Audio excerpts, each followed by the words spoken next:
का एक कतरा भी न गिरा।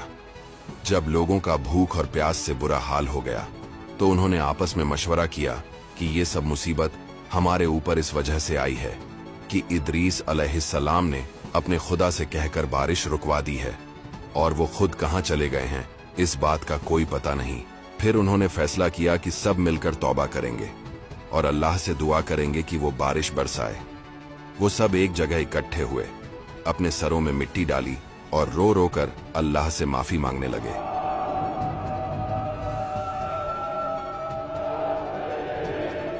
अल्लाह को उन सब पर रहम आ गया, लेकिन अब मसला ये था कि अल्लाह ने इदरीस अलैहिस्सलाम से वादा किया था कि जब तक वो दुआ नहीं करेंगे बारिश नहीं होगी। उसी दिन जब शाम हुई तो जो फरिश्ता इदरीस अलैहिस्सलाम के लिए खाना लेकर आता था वो नहीं आया। फिर दूसरे दिन भी वो फरिश्ता नहीं आया और इसी तरह तीसरे दिन भी जब वो नहीं आया तो इदरीस अलैहिस्सलाम ने अल्लाह से दुआ की कि मेरा तो भूख से बुरा हाल हो गया है। तब अल्लाह ने वही के जरिए फरमाया कि आज के बाद तुम अपना रिज्क खुद तलाश करो। इसके बाद वो गार से बाहर निकले और शहर के करीब पहुंचे। वहां उन्होंने देखा कि एक औरत रोटियां पका रही है। उन्होंने उसे कहा कि मुझे खाने के लिए कुछ दो। औरत बोली कि मेरे पास खाने के लिए सिर्फ ये 2 रोटियां हैं, जिनमें से एक मेरी और एक मेरे बच्चे की है। इसके अलावा हमारे पास कुछ नहीं है। इदरीस अलैहिस्सलाम ने कहा कि मैंने कई दिनों से कुछ नहीं खाया और मेरे जिस्म में बिल्कुल जान नहीं है। मुझे इतना रोटी का टुकड़ा दे दो कि मैं खाकर चलने के काबिल हो जाऊं। वो औरत बोली कि अगर मैं तुम्हें अपनी रोटी दे दूं तो मैं मर जाऊंगी, और अगर अपने बच्चे की रोटी तुम्हें दे दूं तो मेरा बच्चा मर जाएगा। 20 साल हो गए हैं, बारिश का एक कतरा नहीं बरसा। ये सब कुछ उस इदरीस की वजह से हुआ है। हमारे ऊपर अजाब डालकर वो खुद पता नहीं कहां चला गया।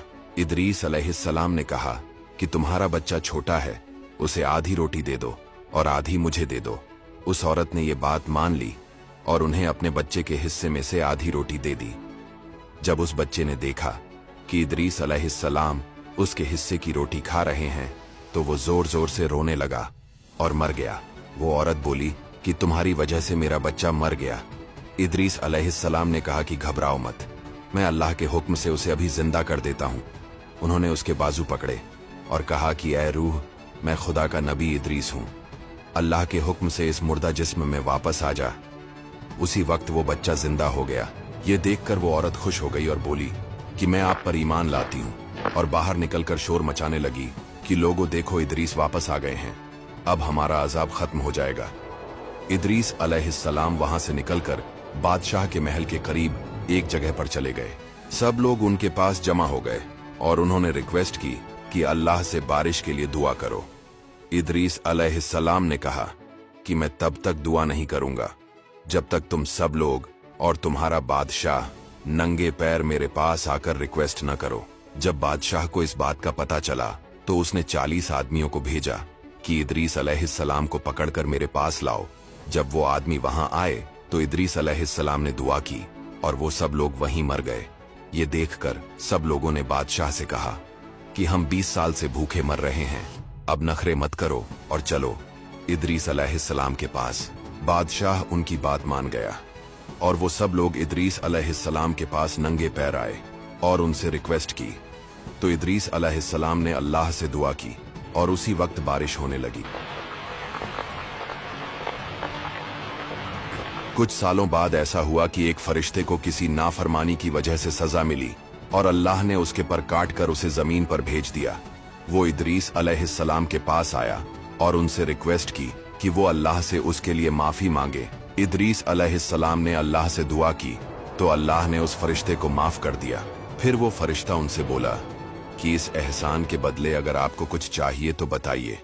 इदरीस अलैहिस्सलाम ने कहा कि मैं मलिकुल मौत से मिलना चाहता हूं। फरिश्ते ने उन्हें अपने परों पर बिठाया और चौथे आसमान पर ले गया। इदरीस अलैहिस्सलाम ने उनसे मुलाकात की तो मलिकुल मौत ने बताया कि अल्लाह ने मुझे आपकी रूह कब्ज करने के लिए चौथे आसमान पर जाने का ऑर्डर दिया, लेकिन मैं परेशान था क्योंकि एक आसमान से दूसरे आसमान का फासला 500 साल है और आप तो जमीन पर हैं, तो चौथे आसमान पर रूह कैसे कब्ज होगी। लेकिन आप तो खुद ही यहाँ पर आ गए। तब मलिकुल मौत ने उनकी रूह कब्ज कर ली। और अब सब्सक्राइब कर दो।